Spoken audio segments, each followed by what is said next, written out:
तुझे इश्क हो। अस्सलाम वालेकुम, welcome to another exciting episode. मैं हूं आपकी होस्ट नूरलैन। तो आज हम रिव्यू करेंगे जान निसार के लेटेस्ट एपिसोड को। मुझे तो इस एपिसोड ने बहुत ज़्यादा डिसअपॉइंट किया है। सबसे पहले तो ये कि दुआ को क्या मौत पड़ी है कि वो बार बार जाके फराज के दर पे बैठ जाती है और उसको ज्ञान देने लगती है कि तुम ठीक हो जाओ, मेरी बहन का ख्याल रखो। जैसे कि वो तो कहेगा कि जी मैडम, जो आपका हुक्म।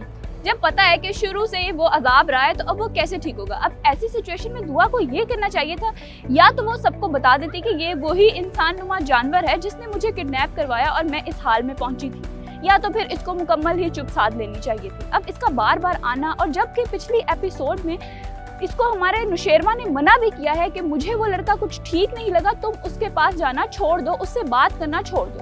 और फिर यहाँ पर उसको जाफर बता भी देता है कि दुआ तो ऑलरेडी ऑफिस में मौजूद है और वो भी फराज के साथ। उसके बावजूद भी हमारा नुशैरमा कोई एक्शन नहीं लेता। दूसरी डिसअपॉइंटमेंट मेरी ये है कि जब वो खाना वगैरह तो खा लेता है और यहाँ पर जब वो फराज को अपने पास बुलाता है और फराज दुआ को ये कहता है कि वो एक बदकिरदार औरत है, इसको सुनने के बावजूद भी हमारा नुशैरमा बिल्कुल चुप रहता है और कोई रिएक्शन नहीं देता और घर जाके वो दुआ से रोमांस करने लग जाता है।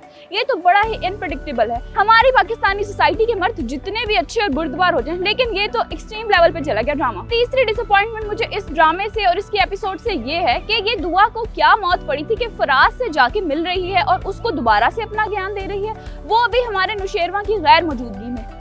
अब भाई बंदा पूछे कि तुमने कोई लेक्चर देना भी है तो कॉल पे दे दो, जाने की और सच सवर के बैठने की क्या जरूरत है। और वहाँ पे हमारी कशमाला, जो कि जिसको पता था कि एज इट इज इसी टाइम पे दुआ मिलने के लिए जाएगी, और वो लड़का जो है वो तस्वीरें खींच के चला जाता है। फराज जो पूरे ड्रामे में एक बदसूरत हालात में दिखाया गया है, वो भी अब तैयार श्यार होकर अपनी डेटिंग की तरह बैठा हुआ उससे बातें वगैरह कर रहा होता है। इस ड्रामे की जो अच्छी बात है वो ये है कि इस ड्रामे में थोड़ा स्टीरियोटाइप को खत्म किया गया है। जहाँ पे सास और नंद बुरे रवैये से फिजा को डिसहार्ट करते हैं, वहीं पे उसका ससुर जो है यानी कि फराज के अब्बा जो है वो उससे बहुत ज्यादा अच्छा बिहेवियर रखते हैं और बातें करते हैं, उसका ख्याल करते हैं। लेकिन नंद और सास को कोई असर नहीं पड़ता। इवन के जो उसका शौहर है वो भी चुप रहता है।